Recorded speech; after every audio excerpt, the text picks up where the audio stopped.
క్రీస్తునందు దేవుని ప్రియులు, ఆయన వాక్యం కొరకు ఆసక్తితో ఎదురు చూస్తున్న మీ అందరి కోసం ఈరోజు ఒక ప్రత్యేకమైన అంశంతో దేవుడు తన జీవగ్రంథంలో రాయించిన విశేషమైన మాటలను, మరి ముఖ్యంగా మాటలలోని భావాలను ఈరోజు మనం అందరం కలిసి ఆలోచించబోతున్నాం. అదే ఈరోజు మన అంశం, తండ్రి కన్నా కుమారుడు తక్కువవాడా. ఎందుకంటే ఈరోజు అనేక మందిలో ఉన్న ఒక సదాభిప్రాయం, మరొక దురాభిప్రాయం, ఇలాంటి భిన్నాభిప్రాయాలు నేటి క్రైస్తవ్యంలో ఉండటం వలన కొందరేమో క్రీస్తు దేవునితో సమానుడని, మరికొందరేమో తండ్రి కన్నా కుమారుడు తక్కువవాడని, దీని విషయమై ప్రజలకు ఉన్న అపోహలను, అనుమానాలను బైబిల్ నుంచి సమాధానాన్ని ఇవ్వడానికి మాత్రమే ఈ అంశాన్ని మీ ముందుకు తీసుకురావడం జరుగుతుంది.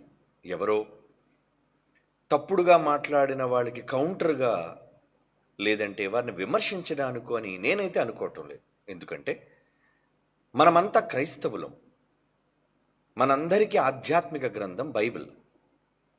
మనం ఎటువంటి అభిప్రాయాన్ని కలిగి ఉండాలో ఒకసారి బైబిల్లో ఒక మాట చూసి ముందుకు వెళదామా? చూడండి, ఎఫెసీయులకు రాస్తున్న పత్రిక 4వ అధ్యాయం 11వ వచనాన్ని చూడగలిగితే, ఎఫ్సి పత్రిక 4వ అధ్యాయం 11వ వచనం, మనం అందరం విశ్వాసము విషయములో, మనకున్న నమ్మకం, ఈ విశ్వాసము విషయములో దేవుని కుమారుని గూర్చిన జ్ఞాన విషయములో, మరి ముఖ్యంగా ఎవరి కోసం అంటండి?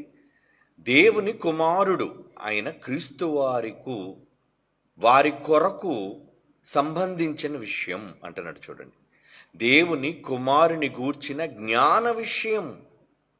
ఈ విషయాన్ని ఆలోచించాలంటే జ్ఞానం కావాలి. ఎక్కడుంది జ్ఞానం? బైబిల్. బైబిలే మహాజ్ఞాన గ్రంథం. మనం మనుషులు రాసిన కామెంటరీలు చదవవలసిన అవసరం లేదండి. జైశాలి గారు చెప్పినట్లుగా ఒక మంచి సూక్తిని చెప్పారు ఆయన, బైబిల్కి బైబిలే సమాధానం అని. బైబిల్లోని ప్రశ్నకు మనం బైబిల్నే వెతకాలి.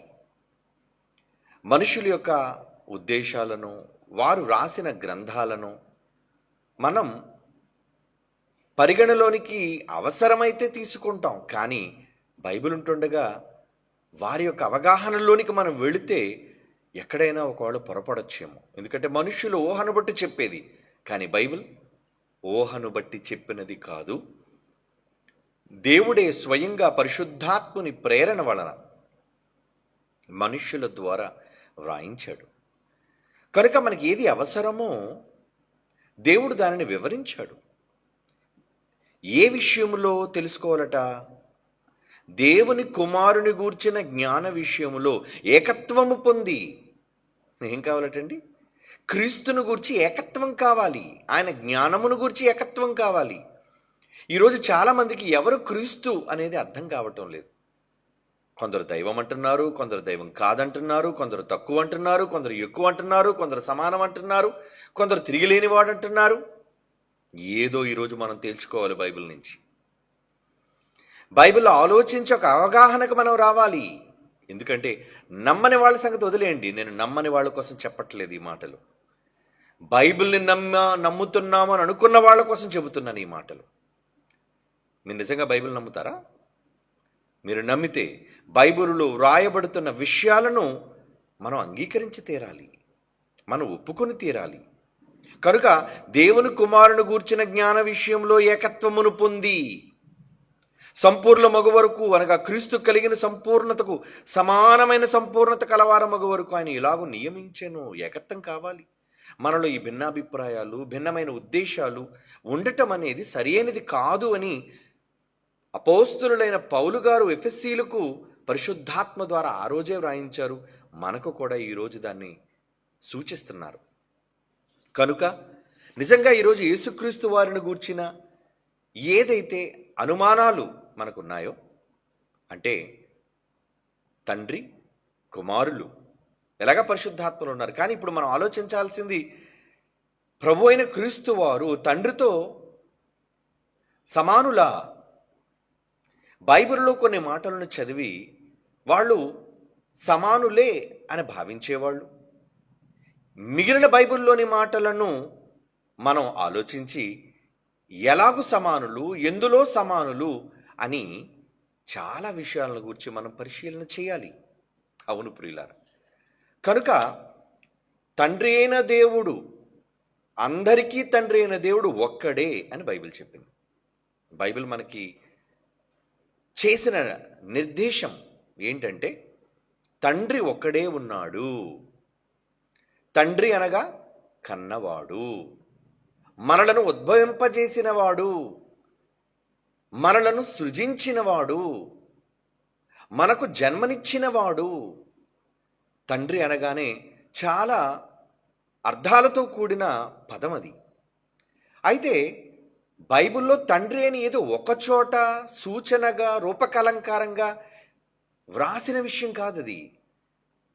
66 పుస్తకాలలో తండ్రి తండ్రి తండ్రి తండ్రి అని మొదటి నుంచి చివరి వరకు, సత్యం పరిపూర్ణమైనంత వరకు ఆయన ఉద్ఘాటించి చెప్పాడు. ఆయన ఏమండి, ఏదో యేసుక్రీస్తు వారు గొర్రెపిల్ల అన్నాడు. అది గొర్రెగా ఒక దగ్గర సూచించాడు, కానీ ప్రతి చోట ఆది నుంచి ప్రకటన వరకు ఆయన గొర్రె అని కన్ఫర్మ్ చేయలేదు. ఆయన అక్కడ స్వభావాన్ని చెప్పాడంతే. అలా స్వభావయుక్తంగా చెప్పలేదు తండ్రి ఈయనని. ఈయన కుమారుడు అని. కుమారుడు అనే దానిని ఎక్కువ సందర్భాల్లో బైబిల్ అంతటిలో సూచనప్రాయంగా కాకుండా ఖండితంగా, ఆజ్ఞాపూర్వకముగా సూచిస్తూ ఆయన కన్ఫర్మ్ చేశాడు, నేను తండ్రిని, యేసుక్రీస్తు వారు నాకు కుమారులు అని. ఆయన తండ్రిగా ఎందుకు పోల్చుకున్నారు? క్రీస్తు యేసు వారిని కుమారుడుగా ఎందుకు పోల్చారు? ఈ పోలిక బైబిల్లో ఎందుకు జరిగింది అంటే ఇద్దరి మధ్య ఉన్న అనుబంధం. అది ఎలాంటి అనుబంధం? శక్తి సంబంధమా? అవును, ఇద్దరు శక్తులే. కానీ ఆ ఇద్దరు శక్తుల మధ్యలో ఎటువంటి అనుబంధం ఉంది అంటే ఒకరిది తండ్రి బంధం అయితే మరొకది కుమారుని బంధం. ఏమండి, తండ్రి కుమారులుగానే ఆయన పోల్చి చెప్పాడు.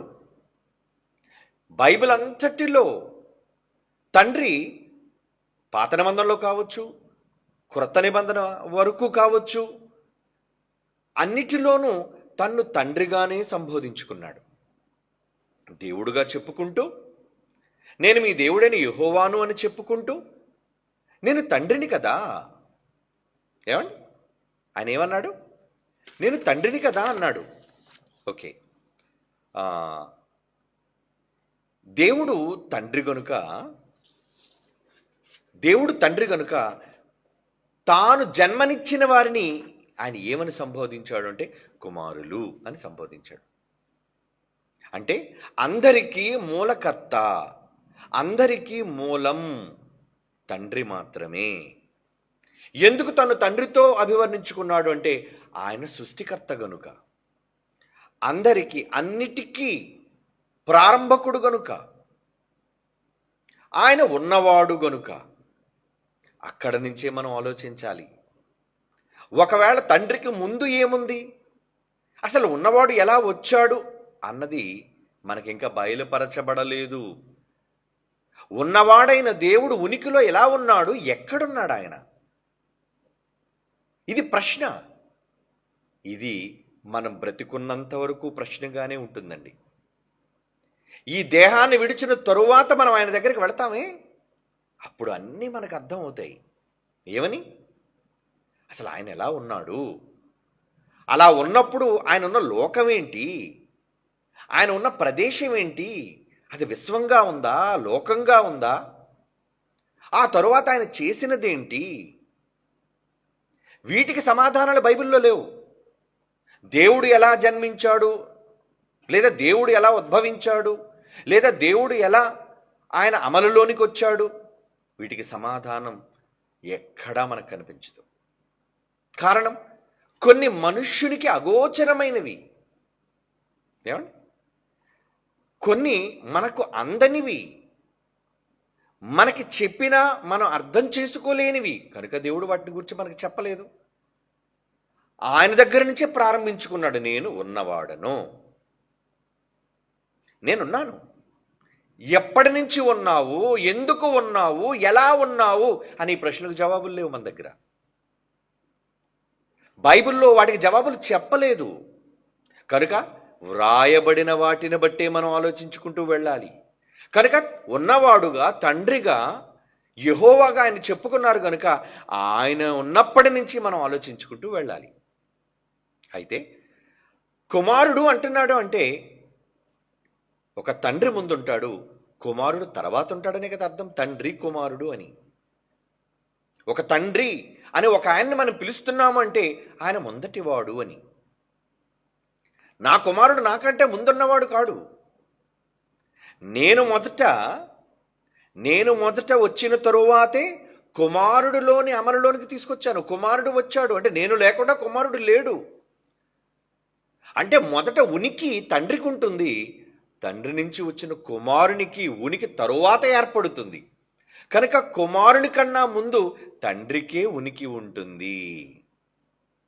కనుక తండ్రి అనగానే ఉనికిలోనికి తెచ్చినవాడు, ఉనికిని కలిగినవాడు, మనకంటే ముందు ఉన్నవాడు అనేది అర్థం.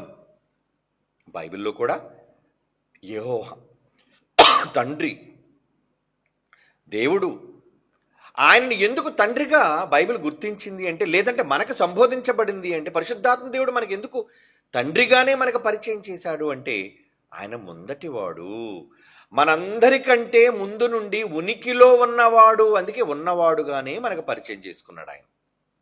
కనుక మరి ఉన్నవాని తరువాత వచ్చినవాడు తర్వాతి వాడే. First is first. ఏమండి, రెండు కన్నా ఒకటి ముందరిదా లేదా రెండు ముందరిదవుతుందా? ఎప్పటికైనా ఒకటే మొదటి స్థానంలో ఉంటుంది. లేదండి నేను మారుస్తున్నాను, ఒకటిని రెండులోనికి తెచ్చి రెండును ఒకటిలోనికి తీసుకుని వెళ్తానంటే వాస్తవం అంగీకరించదు. ఏమండి, ప్రాసెస్, నిజం, యథార్థత అంగీకరించే వాటిని ఒకటి ఎప్పుడు ఒకటిలోనే ఉండాలి. క్రమం అది. కనుక క్రమాన్ని ఒకవేళ మీరి మనం ఏం చేసినా అది అక్రమము. బైబిల్ చదివే మనం అక్రమానికి పాల్పడే వాళ్ళుగా ఉండకూడదు, క్రమంలోనికి వెళ్ళే వాళ్ళుగా ఉండాలి. కనుక ఇప్పుడు ఆ క్రమం ప్రకారంగా మనం ఆలోచించుకుంటే మొదట ఉన్నవాడు తండ్రి, ఆయన ఉనికిలో ఉన్నాడు. తరువాత కుమారుడు ఉనికిలోనికి ఆయన తెచ్చాడు. ఎవరో తీసుకురాలేదు, తానే కుమారుని ఉనికిలోనికి తెచ్చాడు. కనుక ఇప్పుడు కుమారుడు ఉనికిలోనికి వచ్చాడు గనుక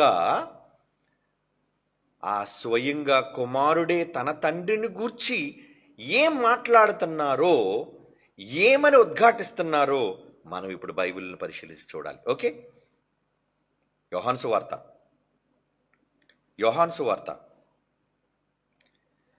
5వ అధ్యాయం 19వ వచనం చూద్దాం. యోహాను సువార్త 5వ అధ్యాయం 19వ వచనం. కాబట్టి యేసు వారికి ఇట్లు ప్రత్యుత్తరం ఇచ్చును, తండ్రి ఏమి చేయుట కుమారుడు చూచునో అదే కాని తనంతట తాను ఏదియో చేయనేరడు. అంటే ఇక తండ్రి కొడుకుల బంధం కూర్చు మాట్లాడుతూ, తండ్రి ఏదైతే చేస్తాడో కుమారుడు దానిని ఇమిటేట్ చేస్తాడు, చూసి చేస్తాడు, తండ్రి దగ్గర చూసి నేర్చుకుని చేస్తాడు. అదే కదండి ఆయన మాట. అంటే తండ్రి దగ్గర కాపీ చేసి ఈయన పేస్ట్ చేస్తాడు అని అర్థం. Copy paste. తండ్రి దగ్గర నేర్చుకునేవాడు కొడుకు. అవునా? అదే అంటున్నాడు, నా మాట కాదు ఇది. బైబిల్లో స్వయంగా యేసుక్రీస్తు వారే, కుమారుడైన క్రీస్తు వారే ఏం మాట్లాడుతున్నారు?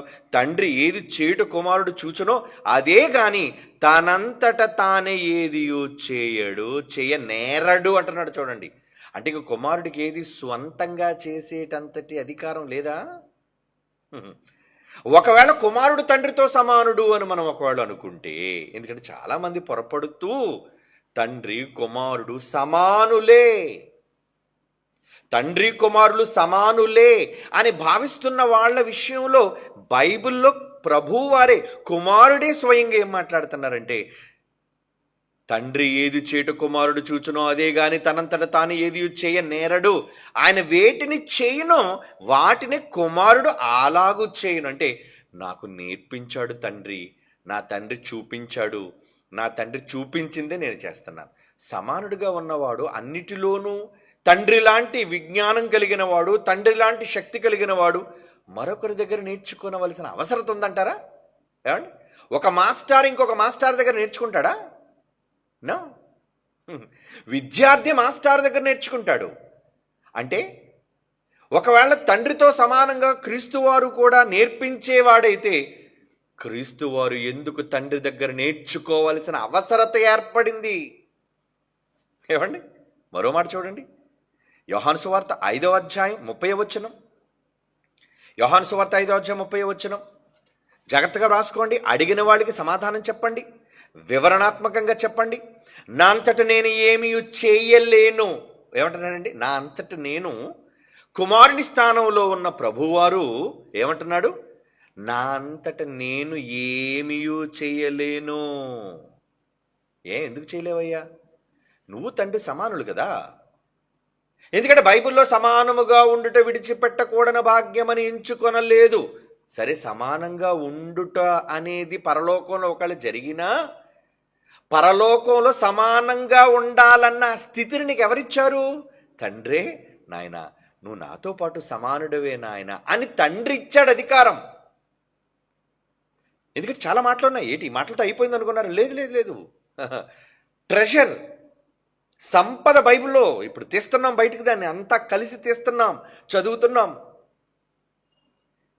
తండ్రి దగ్గర కుమారుడు నేర్చుకోవాలి. అంటే నేర్పించే ఆయన బోధకుడైతే నేర్చుకున్న ఈయన శిష్యుడు తక్కువవాడు. బోధకుడి కంటే శిష్యుడు తక్కువవాడా ఎక్కువవాడా? మీరు చెప్పండి. యేసుప్రభువారు ఏం చెప్పారు? బోధకుని కంటే శిష్యుడు తక్కువవాడా ఎక్కువవాడని అన్నాడా? శిష్యుడు తక్కువవాడే, నేర్చుకుంటున్నాడు కదా. బోధకుడు బోధకుడే. కనుక ఇక్కడ యేసుప్రభువారు అంటున్నారు, నేను ఒకవేళ తండ్రితో సమానుడని అనుకుంటే ఓన్గా ఆయనకు ఆయన నిర్ణయాలు తీసుకునే అధికారం ఆయనకి లేదా? ఎవరు తీసేసుకున్నారని అధికారం? ఆలోచించండి. కనుక నా అంతటి నేనేమీ చేయలేను, నేను వినున్నట్లుగా తీర్పు తీర్చుచున్నాను, నన్ను పంపిన వాని చిత్త ప్రకారము చేయకూడదు. నన్ను పంపారు ఒక ఆయన. ఎవరు? తండ్రి. ఆయన పంపాడు. ఆయన చిత్త ప్రకారము చేయకూడదును కానీ నా ఇష్ట ప్రకారము చేయగోరను. ఇక్కడ నా సొంత ఇష్టాలకు తావులేదు. అంటే నేను మరొకరికి లోబడున్నాను. ఏమండి, మాటల్లో ఏమర్థం అవుతుంది? ఎవరైనా మీ ఇంటికి వచ్చి, ఏమండి నాకు ఒక 10,000 అప్పు కావాలండి అని అడిగారు అనుకోండి. ఓకే, మీ దగ్గర ఉన్నాయి. ఒకళ్ళు నిజంగా అడిగిన వాళ్ళు మీ బంధువులు, రక్త సంబంధులు అయితే ఒక ఇల్లాలు ఏముంటుందో తెలుసా? ఏమండి నా దగ్గర డబ్బులున్నా మా ఆయనతో చెప్పకుండా నేను ఏమి ఇవ్వలేనండి, నేను వారితో ఒక మాట చెప్పాలండి. నేను చెప్పాలి అని అంటుంది అంటే ఆమె లోబడేదా, స్వనిర్ణయాలు తీసుకునేదా? చెప్పండి మీరు. ఏమండి ఏదైనా నేను వారితో చెప్పకుండా నేను ఏమీ చేయలేనండి అంటే ఈమె లోబడినట్టా కాదా? లోబడినట్టే. మరి ఇప్పుడు యేసుప్రభు వారు నా అంతటి నేనేమి చేయలేను అని అంటున్నాడు అంటే అందుకే చెప్తున్నాను, ఇక్కడ అక్షరాలు కాదు, అక్షరాలు వెనక ఉన్న భావం ఆలోచించాలి మనం. యేసు స్వయంగా పలుకుతున్న మాటల వెనక ఉన్న అర్థాలేంటి? అదేం అర్థం కాని విషయాలేం కాదు. స్పష్టంగా, ప్రస్ఫుటంగా, తేట తెల్లంగా అని మాట్లాడుతున్నాడు. వీటిని కూడా ఈరోజు సమాజం ధిక్కరిస్తుంది అంటే బైబిల్ విషయంలో ఎంత తప్పుడు విధానంలో వెళ్ళిపోతుందో చాలా ప్రమాదం అండి. అవును, అందుకే మీరు ఆలోచించాలి. అందుకే మరొకసారి ఆలోచింపజేస్తున్నాను వాళ్ళని. ఏమని? నా అంతటి నేనేమి చేయలేను, నన్ను పంపిన వాని చిత్త ప్రకారమే చేయగోరుదును కానీ నా ఇష్ట ప్రకారము చేయగోరను. నాకంటూ సొంత ఇష్టమేమీ లేదండి. అంటే నా పైన ఒక అధికారం ఉంది, ఆయన అనుమతి ఇవ్వాలి దేన్నైనా చేయడానికి. అంటే ఇప్పుడు తండ్రి గొప్పవాడా, యేసు ప్రభు గొప్పవారుగా కనబడుతుంది ఇక్కడ మనకి?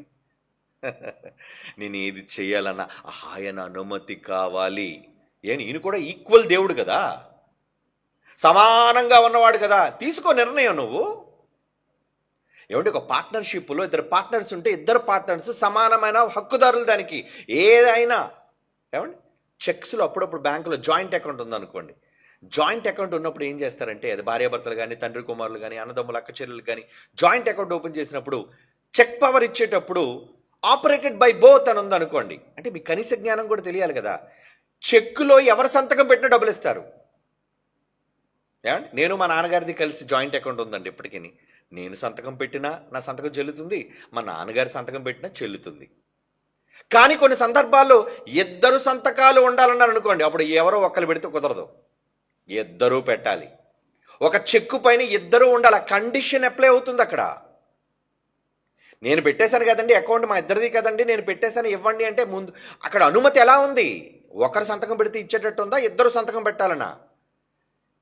అది ఎలాగ సాధ్యమో ఇక్కడ కూడా యేసుక్రీస్తు వారు ఒక డెసిషన్, ఒక నిర్ణయాన్ని తీసుకోవాలంటే ఇది నా చేతిలో ఉన్నది కాదు, నా తండ్రి అనుమతి ఇవ్వాలి అంటున్నాడంటే ఆయన అనుమతి లేకుండా నా సంతకం చెల్లదు. ఎందుకంటే అనుమతి ఇచ్చేవాడు ఆయన, ఆయన నాకంటే గొప్పవాడు అని యేసుక్రీస్తు వారు స్వయంగా ఒప్పుకుంటున్నారు. Okay, right. ఇప్పుడు మరొక పాయింట్, మరొక కోణంలో ఆలోచిద్దాం. యోహాను సువార్త 8:28. యోహాను సువార్త 8:28. కావున యేసు, మీరు మనుష్య కుమారుని పైకెత్తినప్పుడు నేను ఆయనననియు నా అంతట నేనే ఏమీ చేయక తండ్రి నాకు నేర్పినట్లు ఈ సంగతులు మాట్లాడుచున్నాను. అంటే తండ్రి ఏం చేశాడు? యేసుప్రభు వారికి ఏం చేశాడు? నేర్పించాడా? జ్ఞానం యేసుప్రభు అయితే యేసుప్రభు వారు మరొకరి దగ్గర నేర్చుకోవడం ఏంటండి? జ్ఞానమే క్రీస్తు జ్ఞానము శక్తి అయి ఉన్నాడు అంటే ఆ జ్ఞానం ఆయనకి ఎక్కడి నుంచి వచ్చిందో తెలుసా? పరలోకంలో తండ్రి దగ్గర నేర్చుకున్నాను అని స్వయంగా ఆయనే అంగీకరించాడు. ఓన్ స్టేట్మెంట్ అంటారు దాన్ని, ఎవరో చెప్పిన థర్డ్ పార్టీ స్టేట్మెంట్ కాదు ఇది. హియర్సే వర్డ్స్ కాదు, ఎవరు ఇలా అన్నారటండి యేసుప్రభు గురించి కాదు, స్వయంగా యేసుప్రభు వారే చెబుతున్న మాట. ఏమని? నేను నేర్చుకున్నానండి మా నాన్నగారి దగ్గర.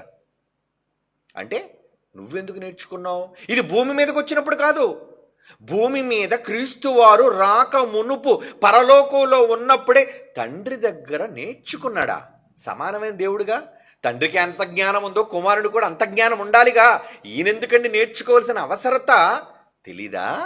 తెలీదు. యేసుక్రీస్తు వారికి తండ్రికున్న జ్ఞానము లేదు. బాధ వస్తుందా యేసుప్రభుని అంటున్నానని? యేసుప్రభు వారికి లేని బాధ మీకెందుకండి? నేను మా నాన్న దగ్గర నేర్చుకున్నాను అని యేసుప్రభు వారు అంటుంటే అబ్బెబ్బెబ్బెబ్బే నేర్చుకోవట్లేదంటే నువ్వు అక్కడ ఉన్నావా? లేదండి తండ్రి నేర్పించలేదు, యేసుప్రభు వారు స్వయంగానే ముందు నుంచి జ్ఞానవంతుడు అని ఎవరి దగ్గర నేర్చుకోవాల్సిన అవసరం లేదు. నీకెలా తెలుసు? బైబిల్లో దానికి ఏమైనా మాట ఉందా, ఆధారం ఉందా? నా అంటే ఈ మాటల వెనుక భావం మనకి ఏం చెబుతుంది అంటే తండ్రి దగ్గర కొడుకు ఒక స్టూడెంట్గా నేర్చుకున్నాడు. ఎవరన్నారు ఈ మాట? పరిశుద్ధాత్మను చెప్పిన మాట కాదు, తండ్రి చెప్పిన మాట కాదు. ఏ కుమారుణ్ణైతే తక్కువ చేసి మాట్లాడుతున్నావని ఎవరెవరో తప్పుడుగా అభిప్రాయపడుతున్నారు వాళ్ళతో చెబుతున్నాడు. ఏమండి? యేసుప్రభుని అలాగ అనడం తక్కువ చేసి మాట్లాడటమా? నేను నేర్చుకున్నానర్రా అని ఆయన చెప్తుంటే లేదు నువ్వేమీ నేర్చుకోలేదు అంటానంటే యేసుప్రభు కంట మొదట వాడవా నువ్వు? బైబిల్ కంట మహాజ్ఞానివా? ఏంటండి క్రైస్తవ్యం ఎలా మారిపోయింది? అంటే భావాలు వీళ్ళకి అక్కర్లేదా? ఆలోచనలు వీళ్ళకి అక్కర్లేదా? దేవుడు రాయించిన సందర్భాలు వీళ్ళకి అక్కర్లేదా? అక్కర్లేదు. అందుకే ఇక్కడ యేసుప్రభు వారు అంటున్నారు, అలాంటి వాళ్ళ కోసం తండ్రి నాకు నేర్పినట్లు ఈ సంగతులు మాట్లాడుచున్నాను నీవు మీరు గ్రహించెదరు. నన్ను పంపినవాడు నాకు తోడై ఉన్నాడు. ఆయన తోడు లేకుండా నేను రాలేడా? ఇండివిజువల్ గాడ్, సొంత దేవుడు ఈయన కూడా. తండ్రి వారికి ఉన్న సర్వ హక్కులు సర్వశక్తులు ఈయనకున్నప్పుడు ఈయనకెందుకు ఆయన తోడు? తండ్రి ఎప్పుడన్నా అన్నాడా యెహోవా నేను నాకు తోడు కావాలి అన్నాడా? నేను నేర్చుకున్నాను అని అన్నాడా? బైబిల్లో ఎక్కడ కనబడవండి. తండ్రి అయిన యెహోవా నేర్చుకోవడం ఏంటి? ఆయన ఎవరి దగ్గర నేర్చుకుంటాడు? ఆయనే అందరికీ నేర్పించే బోధకుడు. యేసుప్రభు వారిని ఒకరు వచ్చి సద్బోధకుడా అని పిలుస్తారు. సద్బోధకుడా అలాగా అన్నప్పుడు ఏమండి, ఆ సందర్భంలో ఆయన ఏం మాట్లాడతారు చూడండి. సద్బోధకుడా అని మీరు నన్ను అంటున్నారేంటి? అసలు బోధకుడు ఎవరో తెలుసా? ఏమండి, ఎవరు బోధకుడు అని అంటున్నాడు చూడండి ఒకసారి. లూకాసు వార్త 18:18 చూడండి. లూకాసు వార్త 18:18. ఒక అధికారి ఆయనను చూసి సద్బోధకుడా, మంచి బోధకుడా అంటే నిత్య జీవమునకు వారసుడొకటకు నేనేమి చేయవలని అడుగందుకు యేసు నేను సత్పురుషుడనని ఎలా చెప్పుచున్నావు? నన్ను అంటున్నావు సద్బోధకుడని, మంచి బోధకుడని, మంచి మనిషినని, సత్పురుషుడనని నన్ను అంటున్నావేంటి? దేవుడొక్కడే తప్ప మరి ఎవడునో సత్పురుషుడు కాడు. అంటే సద్బోధకుడైన, సత్పురుషుడైన, సత్యము అన్న సత్యానికి, సమస్తానికి ఆధారం, మూలం ఒకడే. ఎవరైనా హీఈస్ మై ఫాదర్, ఆయన నా తండ్రి. ఇప్పుడు చెప్పండి, తండ్రి కాదా మూలం? తండ్రి కాదా జ్ఞానమంతటికీ కూడా కేంద్రం? యేసుప్రభుకున్న జ్ఞానం ఎక్కడి నుంచి వచ్చింది? అలాగని మనం యేసుప్రభుని తక్కువ చేయట్లేదండి. ఆయన చెప్పిన మాటలనే మనం ఆలోచిస్తున్నాం. అయ్యా ఆయన చెప్పారు, నేను ఆయన దగ్గర నేర్చుకున్నానండి అని. అవునా ప్రభువా? ఆయన చెప్పాడు కనుక మనం అనుకోండి. ఆయన చెప్పలేదు అనుకోండి, ఒకవేళ ఆయన తండ్రిగా నాకు నేర్పించలేదు, తండ్రి ఎలాగ జ్ఞానవంతుడో, తండ్రి ఎలాగైతే సమస్తం ఎరిగినవాడో నేను కూడా అలా ఎరిగినవాడును అన్నాడు అనుకోండి, మనం అలాగ ఒప్పుకుందాం, అంగీకరిద్దాం. కానీ స్వయంగా యేసుక్రీస్తు వారే ఏమంటున్నారండి ఇక్కడ? నేను సత్పురుషుడనని ఎలా చెప్పుచున్నావు? దేవుడొక్కడే తప్ప మరి ఎవడను సత్పురుషుడు కాడు. అంటే ఈయన బోధకుడు కాదనే కదా. నేను ఆయనకు మించిన బోధకుడు కాను, బోధకుడినే ఏమండి. కానీ మొదటి బోధకుడు, ఫస్ట్ టీచర్, మొదటి నేర్పించే మాస్టర్ ఎవరో తెలుసా?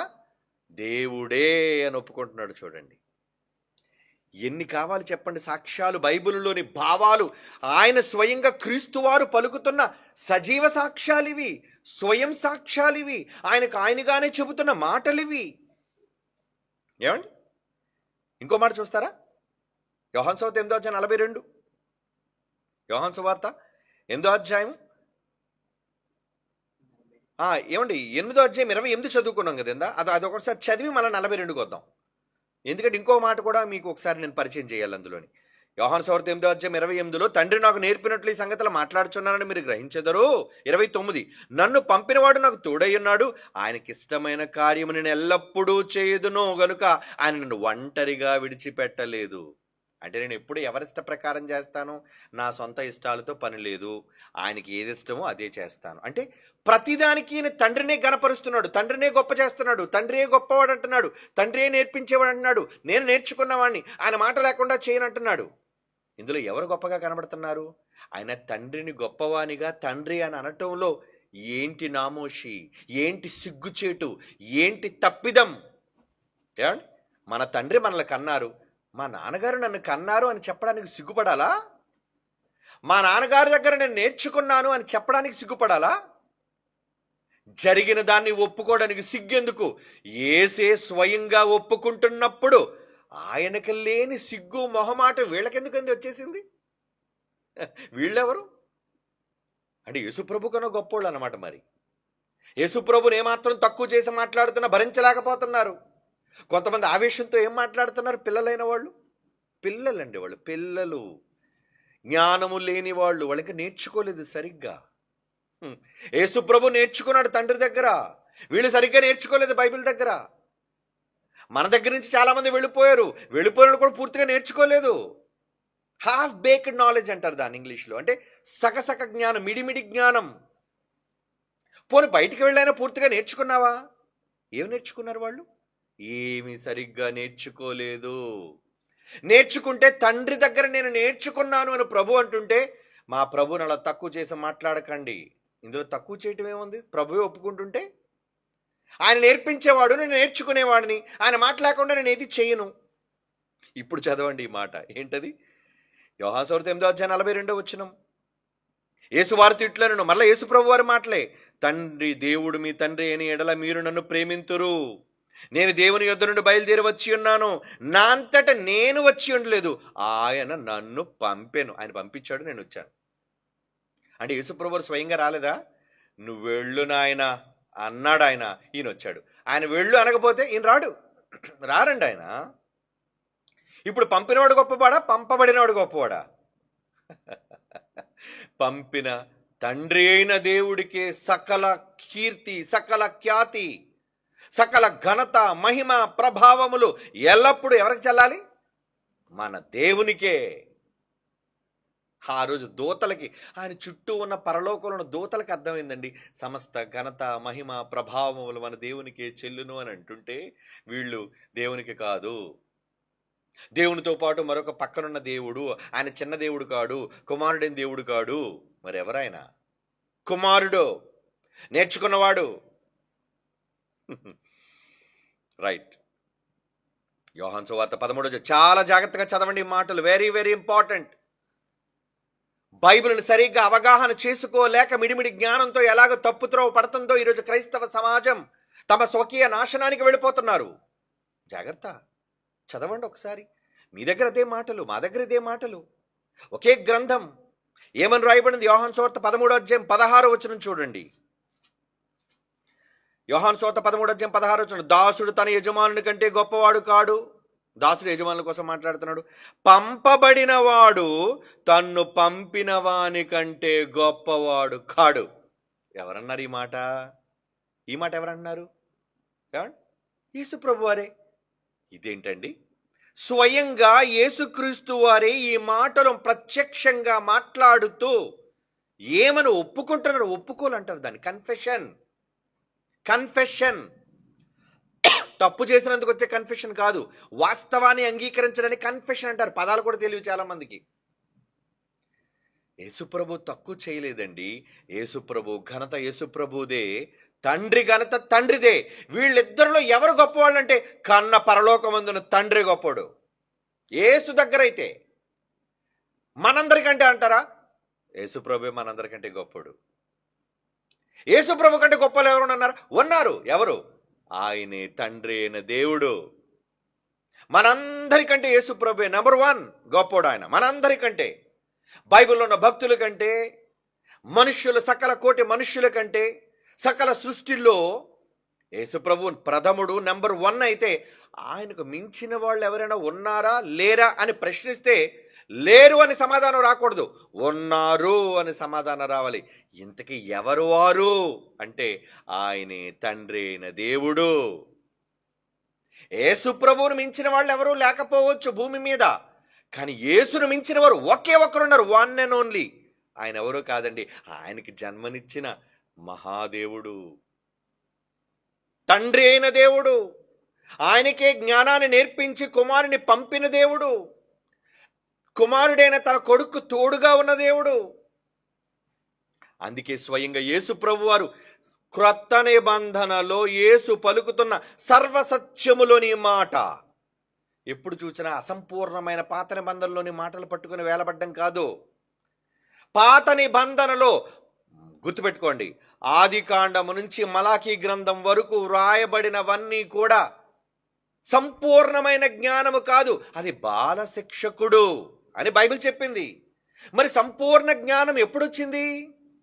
క్రీస్తు తరువాత పరిశుద్ధాత్మ దేవుని ద్వారా సర్వజ్ఞానం, సర్వసత్యం, అది కూడా యేసుప్రభు చెప్పడం వల్ల సర్వసత్యం క్రీస్తు తరువాతే వచ్చింది. కానీ వీళ్ళు క్రీస్తు తరువాత వ్రాయబడిన మాటలను పక్కన పెట్టి క్రీస్తు రాక మునుపున్న మాటలు పట్టుకుంటారంటే అవి అసంపూర్ణమైనవి, జ్ఞానము లేనివని నేను అనను, కానీ అందులో సర్వసత్యము లేదు. సర్వసత్యము రావాలి అంటే వాటిని పరిశుద్ధాత్మ దేవుడు క్రొత్త నిబంధనలో రాయించిన వీటిని అన్నిటినీ ఒక దగ్గర పెడితే వచ్చేది సర్వసత్యము, సంపూర్ణ సత్యము. మరి ఈ మాత్రం కూడా అవగాహన లేకుండా, జ్ఞానం లేకుండా మాట్లాడితే ఎలా? ప్రియులారా, సోదరులారా, ఆలోచించండర్రా. ఆవేశాలకు తావులేదు, ఆలోచనకి ఇక్కడ ప్రథమ స్థానం. ఆలోచించండి. ఎవరినో విమర్శించడానికి కాదు ఈ మాటలు, సత్యాన్ని తెలుసుకోవడానికి ఈ మాటలు. చదవండి ఆ మాట, యోహాను సువార్త 13:16 యేసు ప్రభు వారు స్వయంగా ఏమంటున్నారు చూడండి.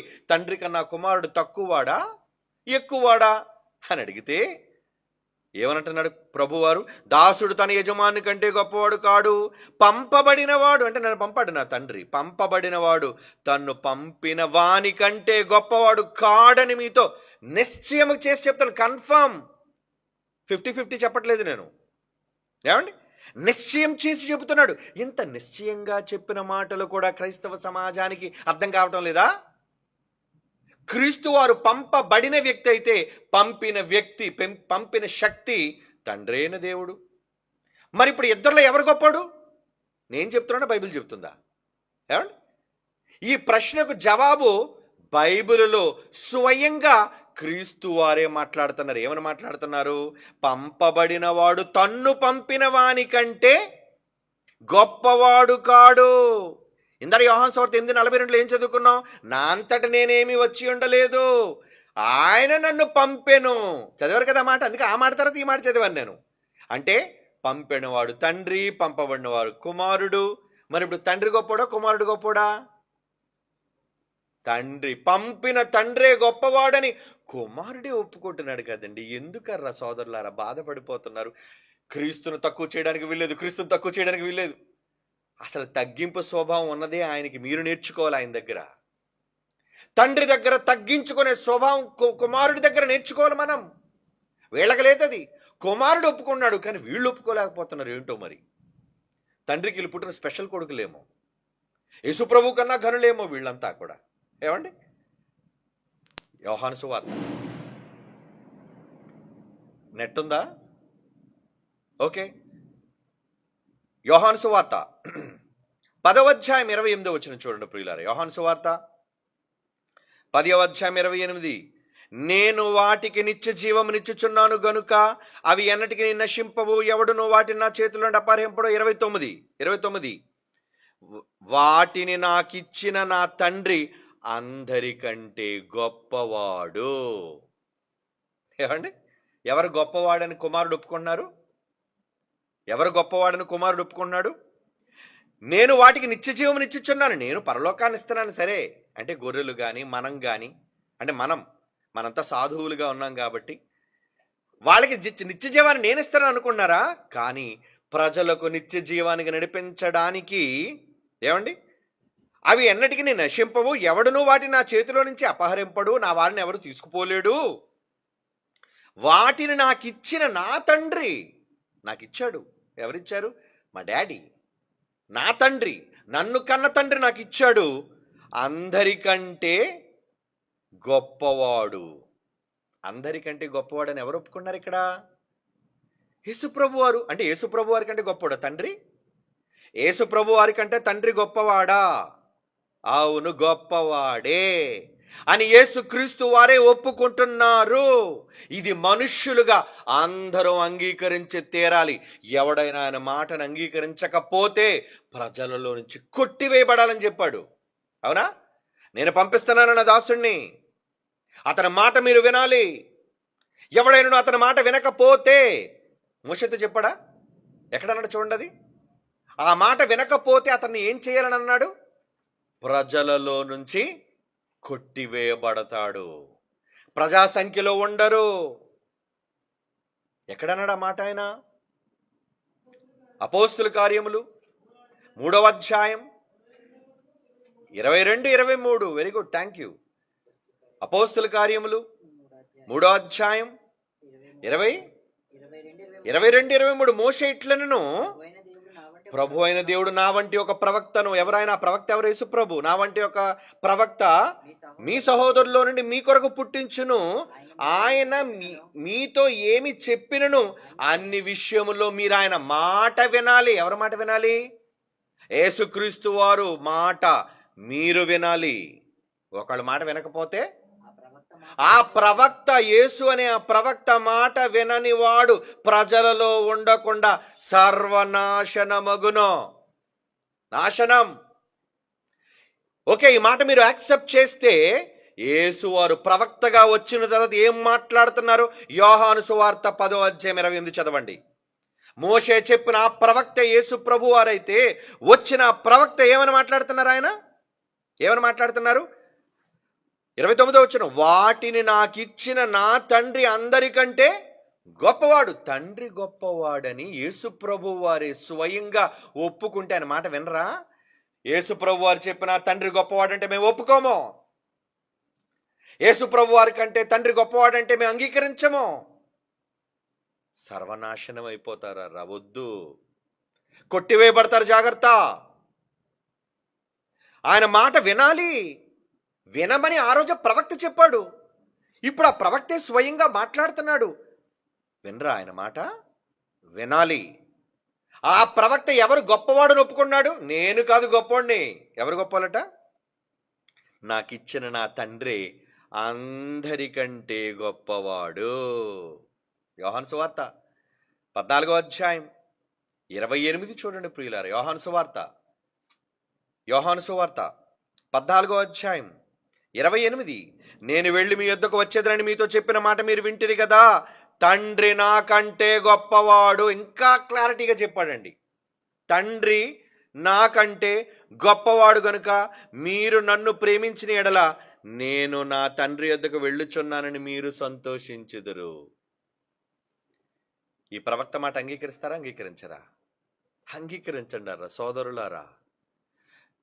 నాశనాన్ని కొని తెచ్చుకోకండి దేవుని పిల్లలారా, మీరు ఆయన పిల్లలే. మన దగ్గర ఉన్నది ఈ వాక్యమే. అపార్థం చేసుకోకండి. ఎవరో మిమ్మల్ని గలిబిలి చేస్తున్నారు, ఎవరో మిమ్మల్ని తప్పుత్రోవ పట్టిస్తున్నారు. వింటున్న దేవుని చేత నేర్పబడుతున్న పిల్లలారా, వ్రాయించిన దేవుడు తన గ్రంథములో ఏమని వ్రాయిస్తున్నాడు? యేసుక్రీస్తు వారు స్వయంగా అంటున్న మాట, తండ్రి కన్నా కుమారుడు తక్కువవాడా? ఇప్పుడు చెప్పండి, తండ్రి కన్నా కుమారుడు తక్కువవాడా? అవును, తక్కువవాడే. ఎందుకంటే కుమారుడు ఎవరిని గొప్పవాడు అంటున్నారు? చదవండి ఆ మాట. తండ్రి నాకంటే గొప్పవాడు అంటే కొడుకే స్వయంగా మా నాన్న గొప్పోడు అంటున్నప్పుడు, అంటే నాన్న అంత గొప్పోడు నేను కాననే కదా అర్థం.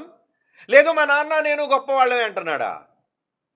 నో, ఆయన నాకు టీచర్, ఆయన నాకు నేర్పించాడు.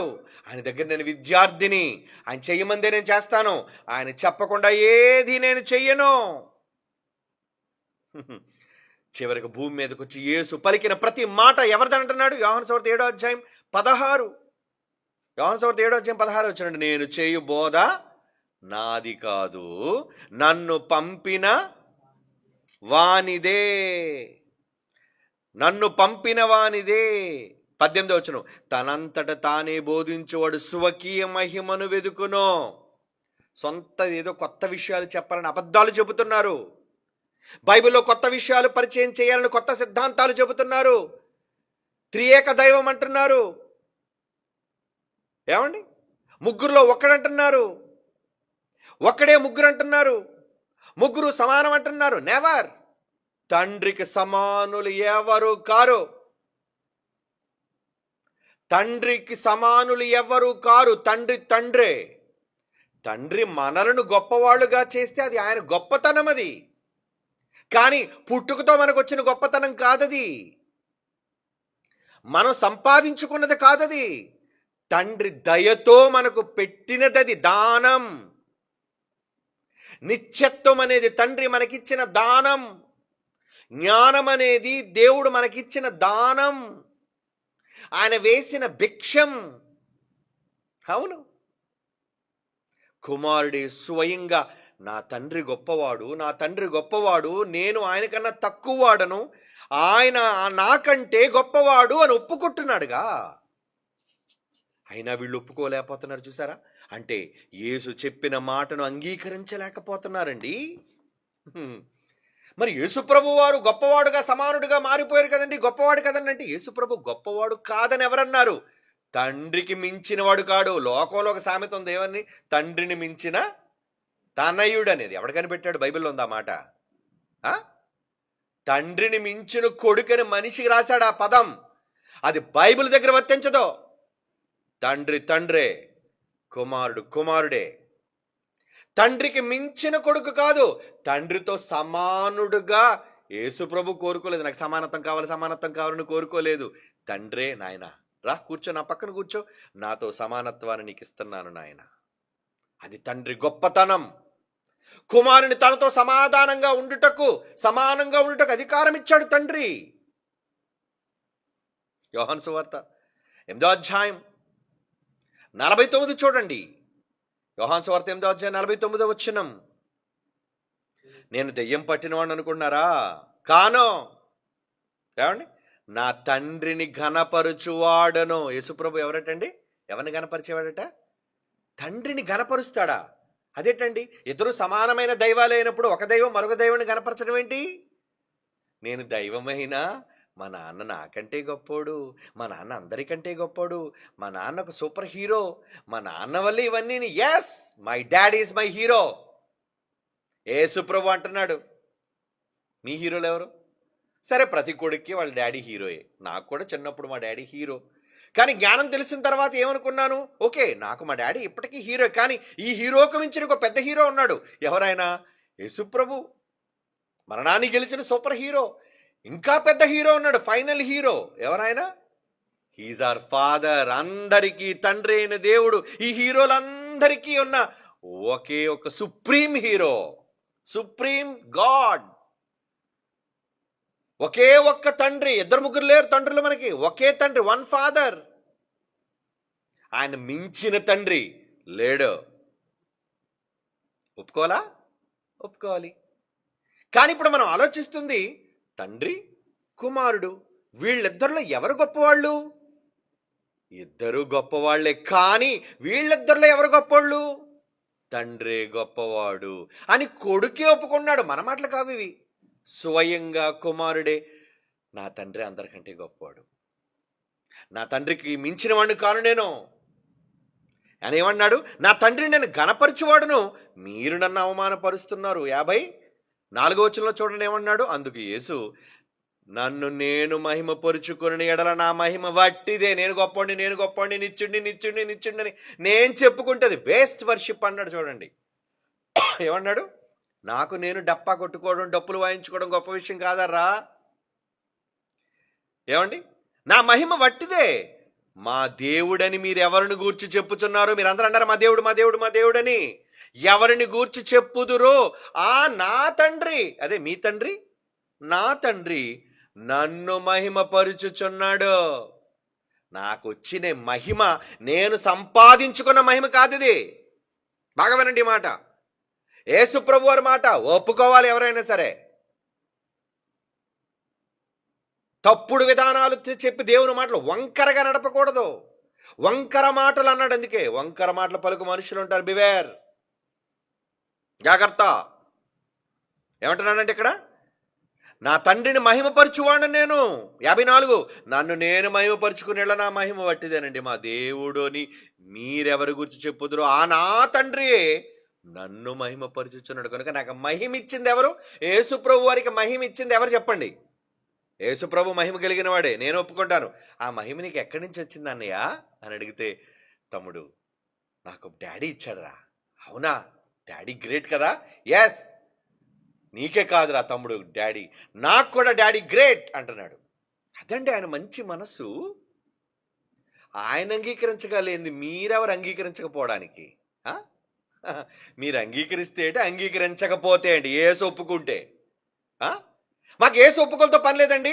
మా బోధకులు ఒప్పుకోలే ముఖ్యం అనుకున్నారా? ఆ ప్రవక్త మాట అంగీకరించిన వాడు ప్రజల్లో లేకుండా సర్వనాశనం. This is the end. Beware, జాగ్రత్త. చాలా తప్పుడు విధానంలోనికి మనుషులు వెళ్ళిపోతే నేర్చుకోండి. బైబిల్ విశ్వవిద్యాలయం జ్ఞానాన్ని బోధించేది. నువ్వు బొవ్వన్నా బువ్వన్నా ఏదన్నా నీకు మహాజ్ఞానం ఈ తరంలో నేర్పించాలి అంటే క్రైస్ట్ చర్చ్ సత్యానికి స్తంభం, క్రీస్తు సంఘం. ఆ సంఘం నిలబెట్టింది, స్థాపించిన ఒక విద్యా నిలయం, విద్యా కేంద్రం, దట్ ఈస్ BOUI. సర్వసత్యాన్ని వడపోసి ఎసెన్స్ని ప్రకటించేది అది. అవునా? అవును. కనుక తండ్రి నన్ను మహిమపరుస్తున్నాడు అంటున్నాడు. చూడండి ఎంత మంచి మాట, ఎంత మంచి మాట. ఏమంటే యేసుప్రభు సిలువులోంచి తనకు తానుగా లేచాడా? ఎవరైనా లేపారా? యేసుప్రభు మృత్యుంజయుడు అంటున్నావే, ఆయనకి ఆయన జయించాడా? చెప్పండి. మామూలుగా అడిగితే అవునండి ఆయన మృత్యుంజయుడండి, మరణాన్ని గెలిచిన వాడండి. మనం కూడా పాట రాసాం, మరణాన్ని గెలిచి మృతి నుండి లేచి సాతాను పైన విజయాన్ని పొందిన క్రీస్తేసే జయశాలి అన్నాం. ఓకే, అది అంతవరకు క్రీస్తు కోసం చెప్పాలనుకోండి కాబట్టి క్రీస్తుని చెప్తున్నాం. మరి ఆ జయశాలికి మించిన జయశాలి లేడా? ఎందుకు లేడు? ఫాదర్, ఆయనకు ఒక జయశాలి ఉన్నాడు పైన. అవునా? ఎవరా జయశాలి చూస్తారా? చూడండి అపోస్తుల కార్యములు 2వ అధ్యాయం 24-32 వచనాలు చూడండి. అపోస్తుల కార్యములు 2వ అధ్యాయం 24-32 వచనాలు. మరణం ఆయన బంధించి ఉండుట అసాధ్యము గనుక దేవుడు మరణ వేదనలను తొలగించి ఆయనను లేపను. ఏమంటే యేసుప్రభు మరణ వేదనలు ఆయన తొలగించుకోలేడా? ఆయన కూడా దేవుడే కదా, ఆయన కూడా దేవుడే కదండి, సమానమైన దేవుడు కదా. మరి మరణ వేదనలు ఎవరు తొలగించాలట? ఎవరు తొలగించాలట? దేవుడు మరణ వేదనలు, అంటే తండ్రి అయిన దేవుడు మరణ వేదనలను తొలగించి క్రీస్తును లేపెను. క్రీస్తు క్రీస్తు మృత్యుంజయుడు కావడానికి కారణం ఎవరట? ఫాదర్, తండ్రి లేపాడు. ఇప్పుడు 32వ వచనం, ఈ యేసును పరిశుద్ధాత్మ దేవుడు రాయిస్తున్నాడు ఈ మాట, ఈ యేసును దేవుడు లేపెను, దానికి మేము సాక్షులమని అపోస్తులు అంటుంటే ఈ దొంగ సాక్షుల మధ్యలో వచ్చారు. ఏం మాట్లాడుతాను ఈ దొంగ సాక్షులు వచ్చి? No no no no no no Yesu ప్రభు కూడా సర్వాధికారి, సర్వశక్తిమంతుడు, సర్వాధికారి. ఎవడు కాదనడయ్యా సర్వాధికారి అని. ఇప్పుడు నువ్వు సర్వాధికారి అంటే ఇంకొక లాజికల్ పాయింట్ చెప్తాను ఇప్పుడు మీకు. భావం బుర్ర బద్దలైపోద్ది మీకు. ఇంకా చాలా ఉన్నాయండి, నేను ఇంకా ఎక్స్ట్రాక్ట్ చేసి చెప్తున్నాను మీకు. ఇందులో నేను రాసుకున్నవి కూడా చాలా ఉన్నాయి, కానీ టైం లేదుగా. ఈ యేసును ఏముంది అపొస్తలుల 2:32, ఈ యేసును దేవుడు లేపెను అంటే యేసు ప్రభు తనంతట తాను లేగలేదా? మృత్యువుని గెలవలేదా? నో, తండ్రి ఇచ్చాడు మరణం నుంచి. ఏమన్నా కమాన్, దేవుడు అన్నాడు, శాసించాడు, మరణము నిన్ను బంధించి ఉండకూడదని, నేను లేపుతాను నిన్ను మరణంలో నుంచి. లేపాడు అని ఆయన అంటున్నాడు. ఈ యేసును దేవుడు లేపను, దీనికి మేమే సాక్షులం. విట్నెస్. అపోస్తలుల కన్నా గొప్ప విట్నెస్లు నీ దగ్గర ఉన్నారా? బైబిల్లో యేసు పలికిన మాటల కన్నా గొప్ప విట్నెస్లు మీ దగ్గర ఉన్నాయా? లేవండి. సర్వాధికారి దేవుడు, సర్వశక్తిమంతుడు, అబ్బబ్బబ్బబ్బ యేసు ప్రభు కోసం గొప్పగా చెబుతున్నాం. అవును, ఆయనకి అవన్నీ ఉన్నాయి, ఒప్పుకుందాము.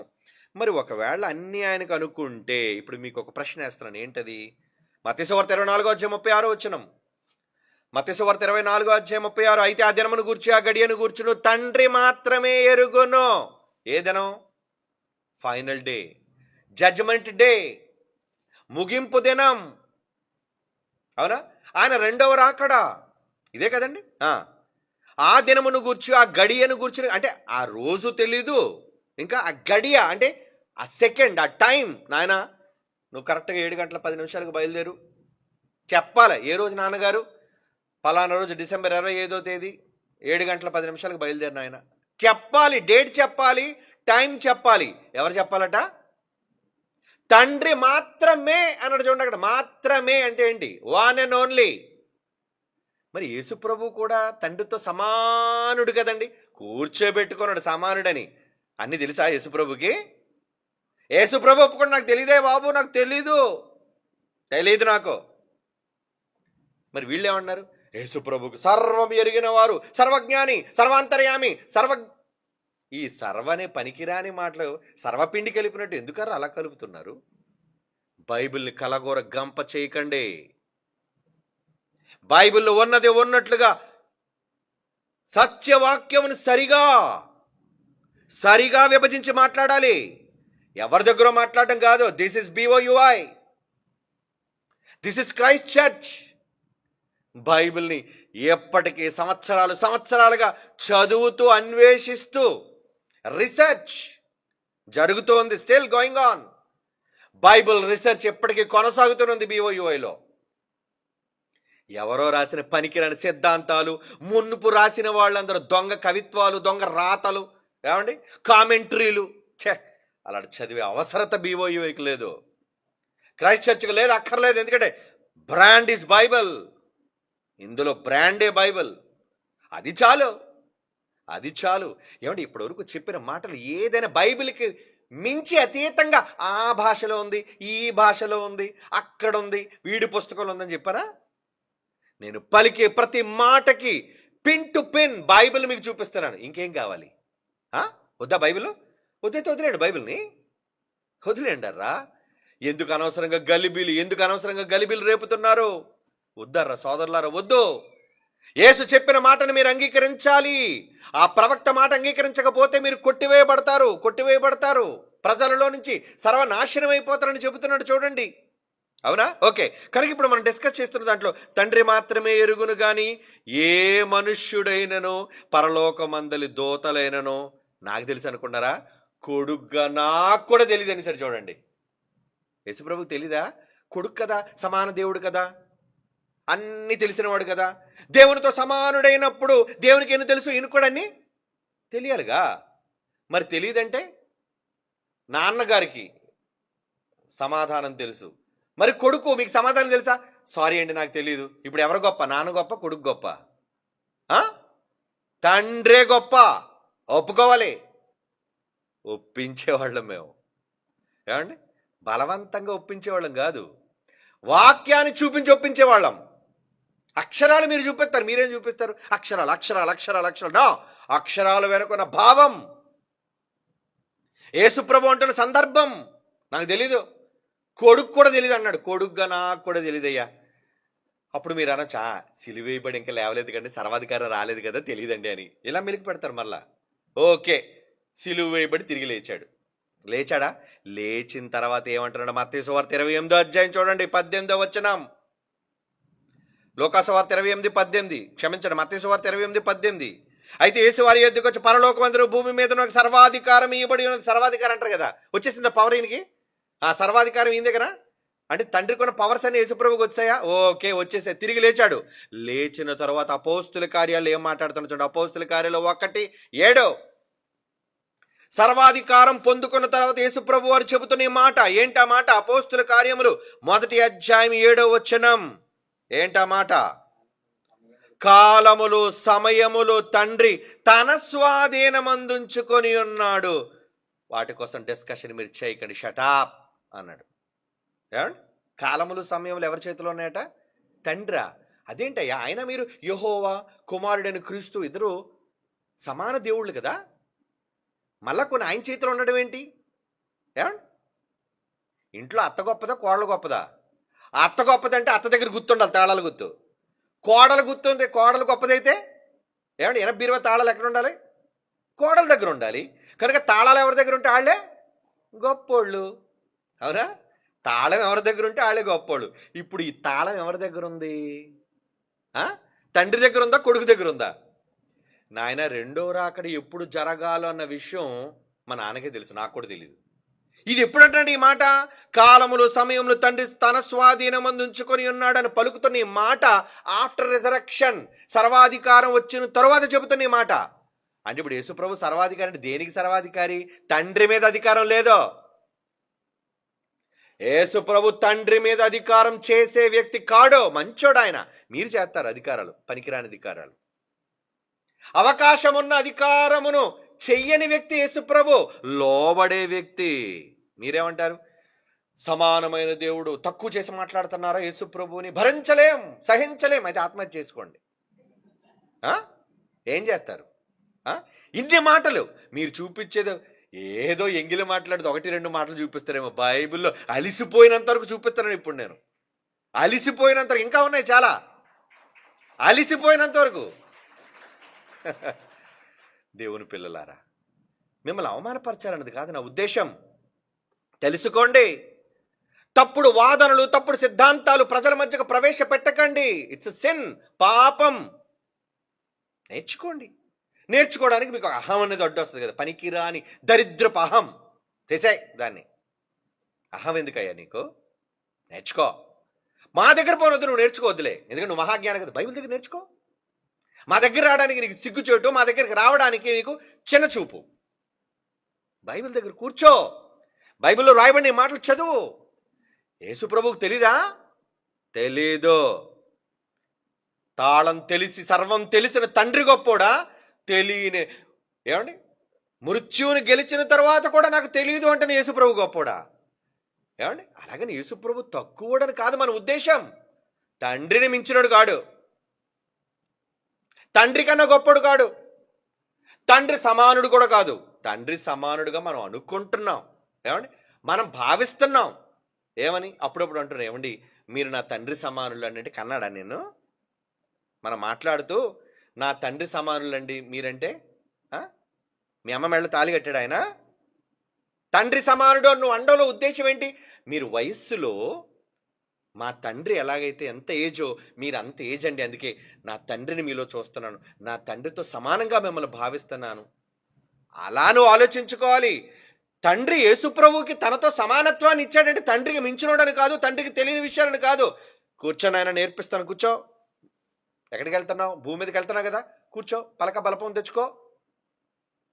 మాస్టర్ ముందే చెప్పాను కదా, తండ్రి నాకు ఏదైతే నేర్పించాడో నేర్పిన సంగతులే తప్ప నేనేది మాట్లాడను.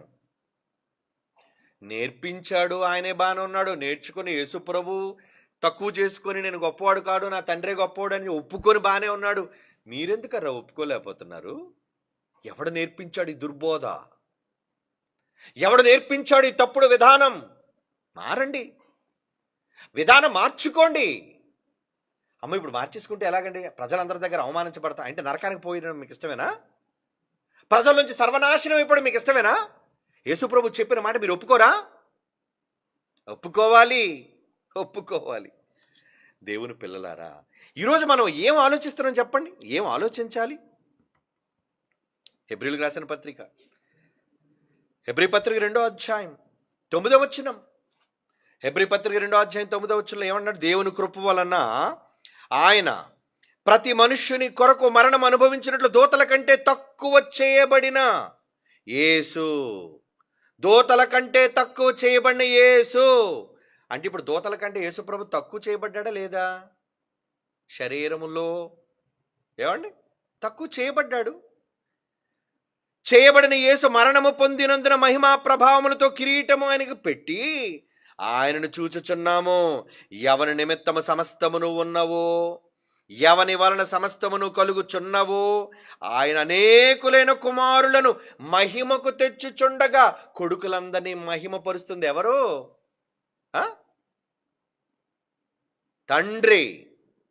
ప్రతి కొడుకును ఏమండి, జైశాల్ గారు ఆయన వేదిక మీద ఎంతమంది తన పిల్లలు, నేను శరీర సంబంధంగా ఆయన కడుపులోంచి నేను పుట్టినా ఎంతోమంది ఆయన ఆత్మీయ తండ్రిగా భావించే వాళ్ళందరినీ ఆయన వేదిక మీద కూర్చోబెట్టుకున్నాడు, పిల్లలుగా పరిచయం చేశాడు. నా పిల్లలు అని సంబోధిస్తున్నాడు. మహిమ తన పిల్లల్ని చూపిస్తున్నాడు ప్రపంచానికి, వీళ్ళు నా పిల్లలు అని మహిమపరుస్తున్నాడు ఆయన. అలాగే పరలోకమందున దేవుడు యేసును ఎలాగైతే మహిమపరిచాడో అనేక మంది కుమారులను ఏం చేస్తున్నాడంటే ఆయన మహిమకు తెచ్చుచుండగా వారి రక్షణకర్తను శ్రమల ద్వారా సంపూర్ణునిగా చేయుటకు ఆయనకు తగును.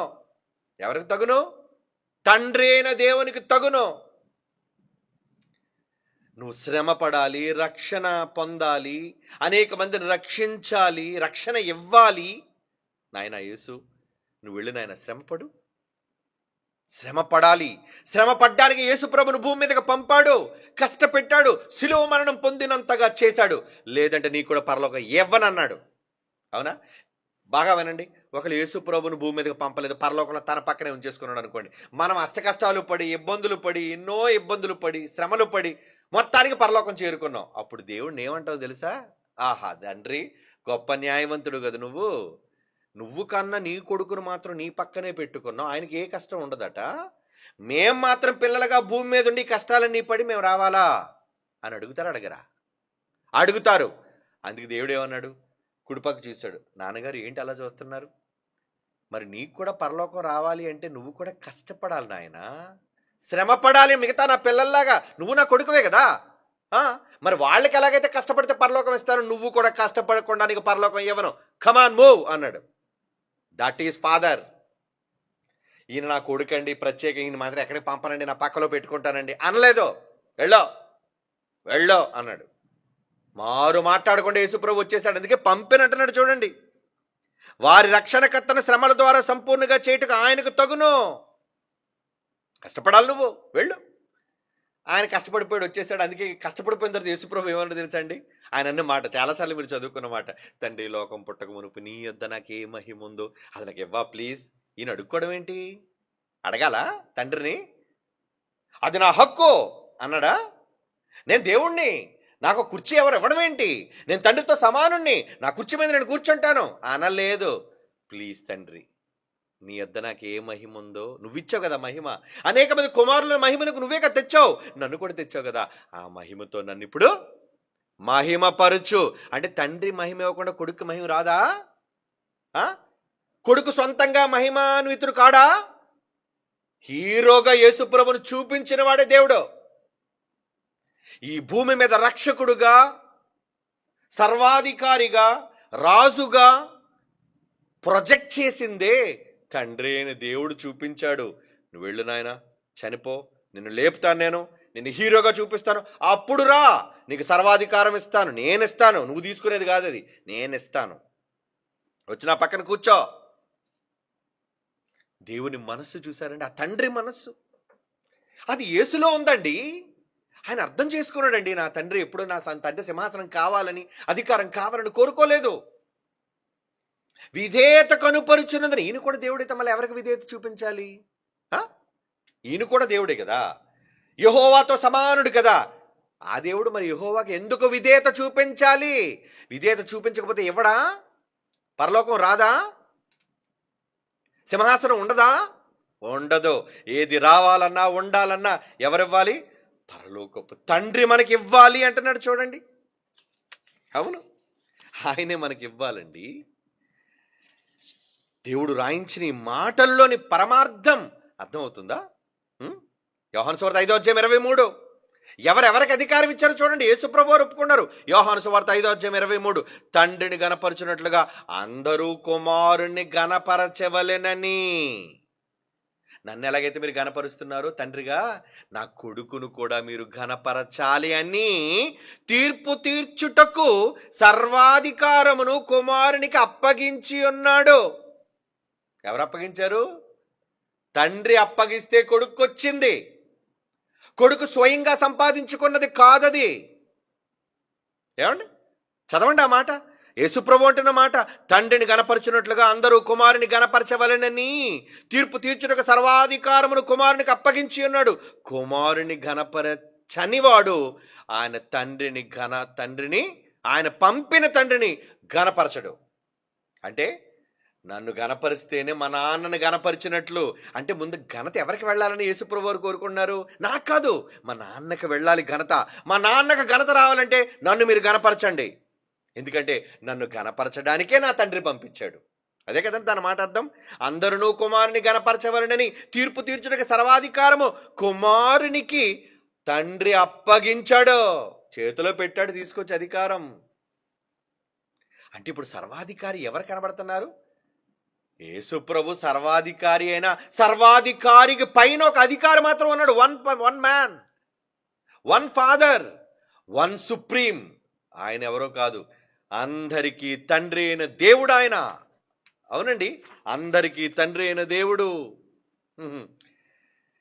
ఏమండి, మహోన్నత తండ్రితో సమానంగా ఎందుకండి చేస్తున్నారు వీళ్ళందరూ?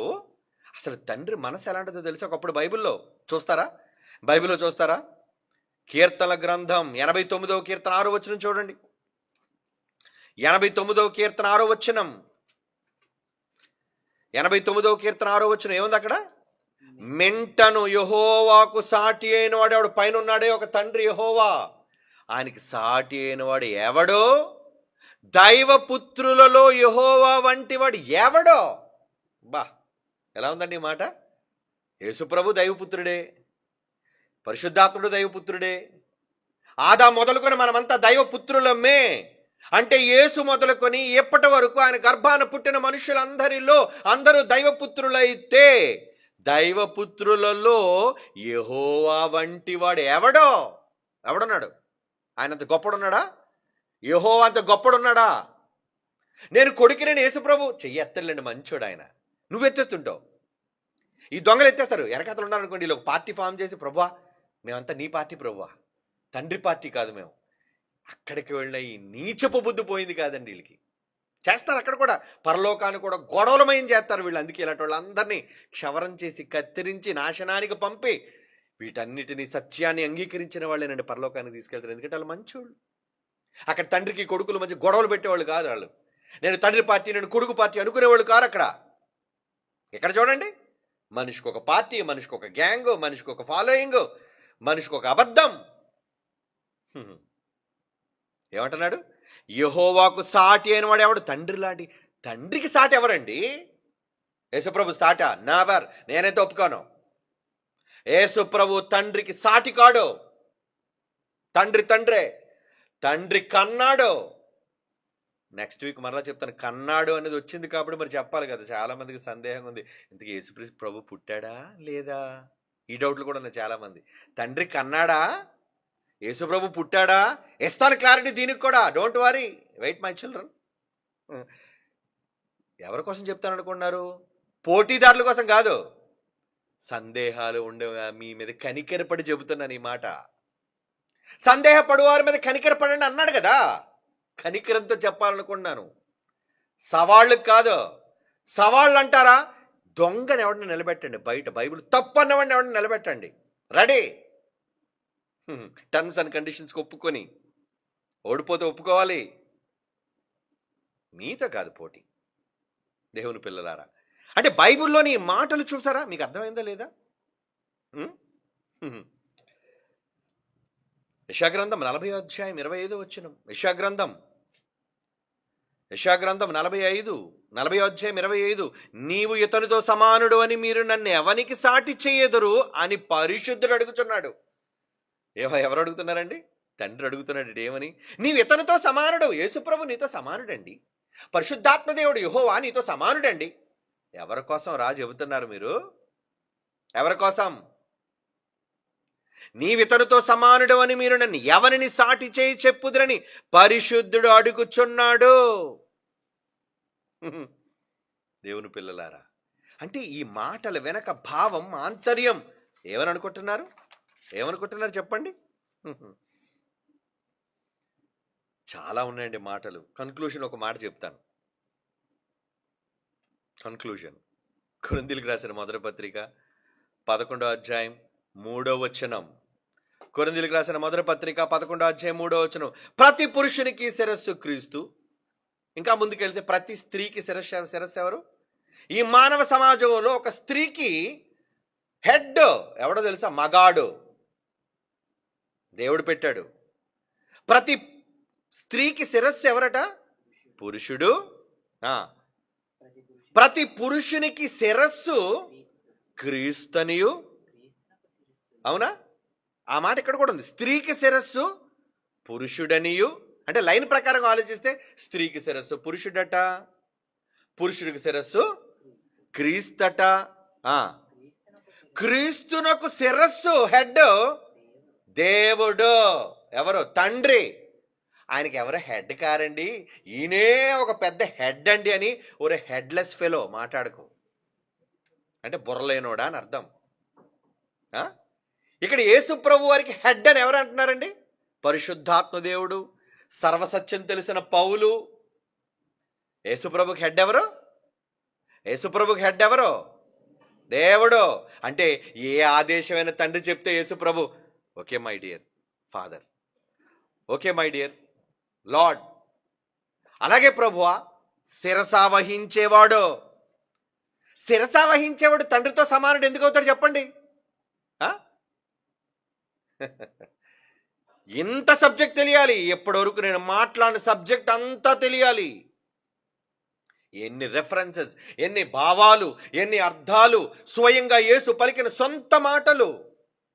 ఇప్పుడు చెప్పండి, ఎవరు హెడ్? యేసు ప్రభుకి? ఇప్పుడు హెడ్ గొప్పోడా? ఏమండి? శిరస్సు గొప్పోడా? శిరస్సు కింద ఉన్నాడు గొప్పడా? అవయవం గొప్పదా? తలకే గొప్పదా? అవయవం కన్నా తలే గొప్పదే. ఇప్పుడు యేసుప్రభు అని వీళ్ళు అంటున్నారే, ఆ యేసుప్రభుకి హెడ్ ఎవరు? బైబిల్ చెప్పింది తండ్రి అయిన దేవుడు హెడ్. గొప్పడేనా? ఏమండి మీకు హెడ్ ఎవరండి? ఏమండి మా అందరి మీద ఒక హెడ్ ఉన్నాడండి, అవునా? మీకు ఎలా చెప్తే అర్థం కాదు. ఎమ్మెల్యేలందరికీ హెడ్ ఎవరు? అసెంబ్లీలో ఉంటారు, అసెంబ్లీ స్పీకర్ హెడ్, లేదా ఆ పార్టీ నాయకుడు చీఫ్ మినిస్టర్ హెడ్, అవునా? ఇలా చాలా రాష్ట్రాలు, ఆ రాష్ట్రాల్లో చాలామంది సీఎంలు. ఈ సీఎంలందరికీ మళ్ళీ ఇంకో హెడ్ ఉంటాడు. ఎవరు head? PM, prime minister of India head, అవునా కదా? చాలామంది ఎమ్మెల్యేలకి ఎంపీలు పెద్దవాళ్ళు, ఆ ఎంపీల కన్నా పెద్దది పార్లమెంట్ న్యూఢిల్లీలో ఉంటుంది. అక్కడ హెడ్ ఎవరు చెప్పండి? Prime minister. ప్రైమ్, గొప్పవాడు. ఇప్పుడు చెప్పండి, సీఎం హెడ్డా పిఎం హెడ్డా? సింపుల్ లాజిక్, పిఎంఏ హెడ్, అవునా? అంటే ఇప్పుడు సీఎం గారికి శిరస్సు ఎవరు? పిఎం గారు, అవునా? ఓకే. యేసు ప్రభువుకి శిరస్సు ఎవరు? హెడ్ ఎవరు? తండ్రి అయిన దేవుడు. మీ భాషలో రాష్ట్రంలో ఉన్న చంద్రబాబు గారు గొప్పోళ్ళ, దేశాన్ని పాలిస్తున్న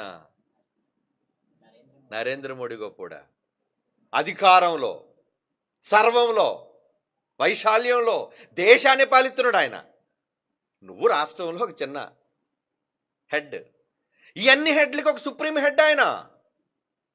అలాగే తండ్రి అయిన దేవుడు యేసు ప్రభుకి హెడ్, పరిశుద్ధాత్మనికి హెడ్, మనందరికి హెడ్. ఇప్పుడు చెప్పండి, తండ్రి కన్నా కుమారుడు తక్కువవాడా ఎక్కువవాడా? ఆన్సర్ వచ్చేసింది మీకే. నేను ఇంక చెప్పవలసిన పని లేదు, అడగవలసిన పని లేదు. యేసు ప్రభు పుట్టాడా? ఎప్పుడు పుట్టాడు? ఎలా పుట్టాడు? ఎందుకు పుట్టాడు? ఎవరికంటే వచ్చాడు? ఎందుకంటే చాలా మందిలో రచ్చ. ఎందుకంటే పుట్టినవాడు దేవుడు కాదట. ఎక్కడుంది బైబిల్? పుట్టినవాడు దైవం కాడు అని ఎక్కడుంది? అసలు పుట్టుకంటే ఏంటో తెలీదు, ఆ పుట్టుక అర్థం ఏంటో తెలీదు. పుట్టినవాడు దేవుడు కాదట. ఎవడు చెప్పాడు? బైబిల్లో ఉందా పుట్టినవాడు దైవం కాదని? బైబిల్ ఎక్కడుంది? Any verse, any reference? తండ్రి అయిన దేవుడు పుట్టలేదు, ఎందుకంటే ఉన్నాడు ఆయన, అవునా? కానీ తర్వాత ఆయన గర్భం నుంచి వచ్చిన వాళ్ళు ఉన్నారు. ఆ డీటెయిల్స్ నెక్స్ట్ టాపిక్లో మాట్లాడుకుందాం. ఇదేంటో తెలుసా? సందేహపడే వారి మీద కనికరపడి చెబుతుంది బైబిల్ విశ్వవిద్యాలయం. ఎందుకంటే మీలో చాలామంది పాపం తెలియక సందేహాలు. మీ సందేహాలకు నివృత్తినివ్వాలి కదా. మీరు కూడా తప్పిపోకూడదు కదా. ఈ గలిబిలి చేసే తప్పుడు విధానంలో ఎవరు హెడ్డో, ఏమండి, ఎవరు గుడ్డో తెలియకుండా ఉంటున్నారు. కనుక అలాంటి వాళ్ళకి సంబంధించిన ఈ వివరాలు బైబిల్ నుంచి ఇంకా చాలా ఉన్నాయి. వాటిలో కొద్దిగానే మీకు చెప్పాను. ఇంకా మాట్లాడవలసిన సంగతులు చాలా ఉన్నాయి, కానీ మీరు వాటిని ఇప్పుడు తట్టుకోలేరు. అంతవరకు వెయిట్ చేయండి. మీరు తినేదాన్ని బట్టి, మీరు బలవంతులైన దాన్ని బట్టి మీకు ఆహారం పెడుతూనే ఉంటాను. మీరు బలవంతులు కావాలనుకుంటారా? Come on, join us. మా దగ్గరికి రండి, వాక్యాలు వినండి. మేము నేర్పిస్తున్న సంగతులు బైబిల్లో ఉన్నాయో లేదో తెలుసుకొని చూసి చదివి నమ్మండి. Okay, God bless you all. కళ్ళు మూసుకోండి, ప్రార్థన చేసుకుందాం. పరిశుద్ధుడు అయిన తండ్రి దేవా, లోకం అపార్థం చేసుకుంటుంది నాయన. మీకు రావలసిన కీర్తి ఎవరికో ఇస్తుంది. మీకు సాటి అయిన వాడు, తండ్రి అయిన వాడు వేరొకడు లేడు అన్న విషయాన్ని బైబిల్లో ఇంత క్షుణ్ణంగా క్రీస్తు వారు సైతం ఒప్పుకున్నా ఈ సాతాను అనుచరులైన వారు ఒప్పుకోలేకపోతున్నారు తండ్రి. అమాయకులైన వారు నరకానికి పోతున్నారు. వీరు భిన్నమైన మాటలకి సర్వనాశనానికి చేసి కొట్టువేయబడుతున్నారు తండ్రి. ప్రవక్త మాట అయిన యేసు ప్రభు వారి మాటలు నమ్మక వారి మనోనేత్రాలు వెలిగించండి తండ్రి. మరిన్ని విషయాలు మాకు నేర్పించండి. జ్ఞానం కొద్దుగా ఉంది తండ్రి, మాకు మీరే నేర్పించండి. మీరే బోధకుడు, మీరే సత్పురుషుడు, మీరే సమస్తము ఎరిగినవాడు. మీరే నేర్పించవలసిందిగా సర్వము మీ పాదాల చెంతే పెడుతూ సమస్త ఘనత, మహిమ, ప్రభావములు ఎల్లప్పుడూ మీకే చెందాలని క్రీస్తు ద్వారా కోరుకుంటూ యేసుక్రీస్తు వారి పరిశుద్ధమైన నామములో ఈ ప్రార్థన వేడుకొనుచున్నాము తండ్రి. ఆమెన్.